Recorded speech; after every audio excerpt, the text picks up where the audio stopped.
पंतप्रधान नरेंद्र मोदी आपल्या पंतप्रधान पदाच्या कारकिर्दीचे 100 दिवस पूर्ण करत आहेत। कारकिर्दीतले हे सुरुवातीचे 100 दिवस वादळी ठरत आहेत। बहुमतानं सत्तेत आलेलं नरेंद्र मोदी नावाचं एक स्वयंभू सत्ता केंद्र दिल्लीत तळपू लागल्याची जाणीव सगळ्यांनाच होती आहे। मोदी सरकारनं असे कितीतरी महत्त्वाचे निर्णय घेत आपल्या कारभाराला जोमदारपणे सुरुवात केली आहे। पण मोदी सरकारला पहिल्या 100 दिवसांमध्ये वादाचाही सामना करावा लागला आहे।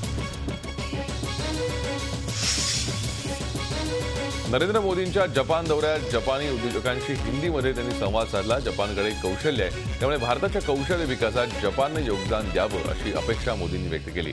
मोदींनी जपानकडून मोठ्या गुंतवणुकीची अपेक्षा व्यक्त केली। त्यानुसार जपाननं भारतात तब्बल 2,10,000 कोटींची गुंतवणूक करण्यासंदर्भातला करार केला।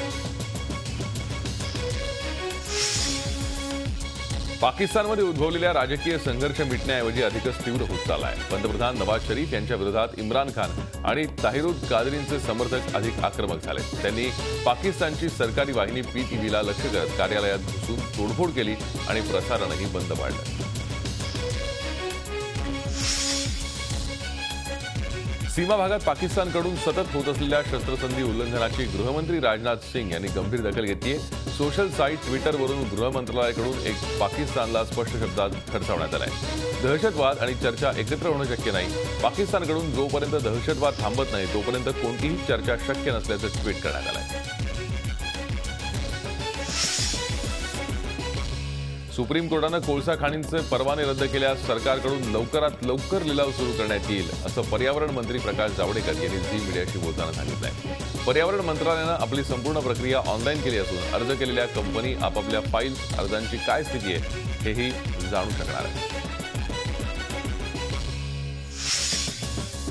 भारतीय जनता पक्षाचे नवनिर्वाचित अध्यक्ष अमित शहा यांनी तिरुवनंतपुरम येथे जाऊन श्री पद्मनाभ स्वामी मंदिरात दर्शन घेतलं। अध्यक्षपदाची सूत्र सांभाळणाऱ्या अमित शहा यांनी दक्षिण भारताचा दौरा करण्यास सुरुवात केली असून पक्ष मजबूत करण्यासाठी त्यांनी कंबर कसली।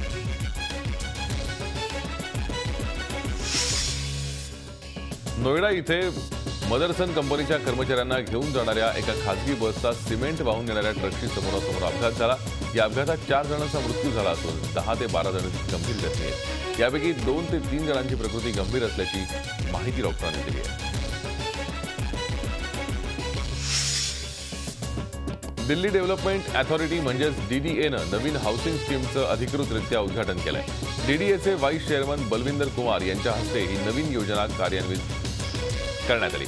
या स्कीममध्ये 25,034 फ्लॅट्स विक्रीकरता उपलब्ध असून ग्राहकांना 9 ऑक्टोबरपर्यंत 13 बँकांच्या माध्यमातून ऑनलाईन अर्ज करता येणार।